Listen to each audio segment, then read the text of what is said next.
DGP साहब के आदेश का असर दिख रहा है। नमस्कार, कशिश न्यूज में आपका स्वागत है। मैं हूं अनुराग। बेगूसराय से खबर है। बेगूसराय में टॉप 10 अपराधियों की लिस्ट तैयार कर ली गई है। इसमें अपराधियों पर इनाम भी रखा गया है पकड़ने के लिए। और नीतीश कुमार और गुलशन कुमार जैसे अपराधी हैं जो इस लिस्ट में शामिल हैं। बेगूसराय की हम बात कर रहे हैं। बेगूसराय से खबर है, डीजीपी आरएस भट्टी ने जैसे ही कमान संभाली, अपने मातहत तमाम अधिकारियों को ऊपर से लेकर नीचे तक, एडीजी से लेकर डीआईजी और तमाम लोगों को, थाना अध्यक्षों तक को भी आदेश दिया कि अब काम में तेजी बरतनी होगी। और सीधे सीधे उन्होंने जो पुलिस अधिकारियों को कहा कि अपराधियों को दौड़ाओ, नहीं तो वो तुम्हें परेशान करेगा, वो तुम्हें दौड़ाएगा। तो ऐसे में अपराधियों को दौड़ाओ। और लिस्ट बनाने की बात भी कही थी उन्होंने कि तमाम जो अपराधी का लिस्ट है वो मेरे सामने लाओ, जो टॉप 10 अपराधी हैं जिले के। तो अब लिस्ट तैयार है। बेगूसराय की बात कर रहे हैं हम। बेगूसराय में एसपी ने पीसी की है और लिस्ट बताया है उन्होंने कि टॉप 10 अपराधियों की लिस्ट तैयार की गई है। निगरानी की जा रही है। सभी थाने में अपराधियों के खिलाफ गुंडा परेड कराने का निर्देश दिया गया है और बदमाशों का डोजियर तैयार कर लिया गया है। क्या कुछ कर रहे हैं बेगूसराय के एसपी योगेंद्र कुमार, पहले सुन लीजिए आप। 10 अपराधियों की लिस्ट एक बार फिर से हमने तैयार कर ली है और इसको लेकर के सभी थाना अध्यक्ष और एसटीपीओ को मैंने ये आदेश दिया है, एक टीम बना करके इन सभी की गिरफ्तारी हम लोग जल्दी से जल्दी करेंगे। इसमें कुछ तो ऐसे हैं जिस पे पुरस्कार हम लोगों ने घोषित कर दिया है और कुछ ऐसे हैं जिन पे पुरस्कार घोषित करने का आदेश हमने दे दिया है। इसके अलावा मैं आपको बता दूं कि आज से करीब 1 साल पहले जनवरी 2022 में भी एक टॉप 10 अपराधियों की, जो उस समय बेगूसराय में अपराध कर रहे थे, उनकी एक सूची बनाई थी। आज इसमें से सभी के सभी 10 लोग को पुलिस ने गिरफ्तार करके ऑलरेडी जेल भेज दिया है। इनके गिरफ्तारी के बाद से लॉ एंड ऑर्डर में काफी सकारात्मक सुधार आया है और लूटपाट की घटनाओं में जो अक्सर ये टॉप 10 अपराधी जो हम लोग ने 2022 में चिन्हित किए थे, वो अक्सर शामिल रहते थे। लंबा चौड़ा आपराधिक इतिहास था इनका।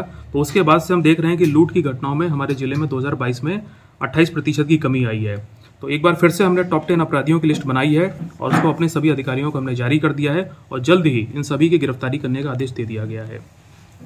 इसके अलावा पिछले वर्ष यानी कि 2022 में पुलिस द्वारा हथियारों की बरामदगी में भारी वृद्धि हुई है। करीब 22% की वृद्धि हथियारों में हमने दर्ज की है। इसके फलस्वरूप लूट की घटनाओं में हमारे जिले में 28% की कमी आई है। मैं आपको बता दूं कि हम लोगों ने व्हीकल चेकिंग की एक सिस्टम बनाया है, जिसमें कि वायरलेस और जीपीएस कंट्रोल रूम के माध्यम से औचक व्हीकल चेकिंग हम लोग पूरे जिले में सब जगह कराते हैं। इसमें भारी मात्रा में हथियार हम लोग साल भर पकड़ते रहे हैं और जब हम लोगों ने पूछताछ की है तो उसमें पता चला है कि अगर ये लोग नहीं पकड़ाते हथियार के साथ तो कोई ना कोई लूट की घटना या मर्डर की घटना ये लोग अंजाम देने जा रहे थे। तो 28% की जो कमी आई है लूट में, उसमें एक इस व्हीकल चेकिंग सिस्टम का बहुत बड़ा रोल रहा है। और जिन अनुमंडल में सबसे ज़्यादा कमी आई है उन एसटीपीओ को भी मैं अभी पुरस्कृत करने जा रहा हूँ आज। इसके अलावा अब हम लोग अपराध नियंत्रण में एक कदम आगे जाते हुए जिले में सीलिंग पॉइंट्स हमने चिन्हित किए हैं, जिसको करने के बाद हम लोग पूरे जिले को किसी भी घटना होने के समय में सील कर सकेंगे। इससे शराब की आवाजाही जो हम लोग को सुनने में आती है उसको भी रोकने में मदद मिलेगी और अपराध नियंत्रण में भी ये कदम काफ़ी महत्वपूर्ण होगा। इसके अलावा जेल से जो अपराधी छूटते रहते हैं उनकी हम लोग प्रोफाइलिंग करा रहे हैं, उनका सर्वे करा रहे हैं कि वो कौन किस गैंग में शामिल है और आजकल कहाँ सक्रिय है। और ये जितने भी लोग छूट रहे हैं इन सबकी हम लोग गुंडा परेड कराने जा रहे हैं और सबके डोजियर भी खोलने जा रहे हैं। तो कुल मिला के अपराध नियंत्रण को लेके बेगूसराय पुलिस पूरी तरह से तैयार है। अब वर्ष 2023 जो है सभी के लिए मंगलमय हो। सुन लिया आपने। उन्होंने अपराध में नियंत्रण का दावा किया है। उनका कहना है कि 22% की कमी आई है लूट के मामलों में। उसके अलावा हथियार बरामदगी के मामले में 28% की वृद्धि दर्ज की गई है।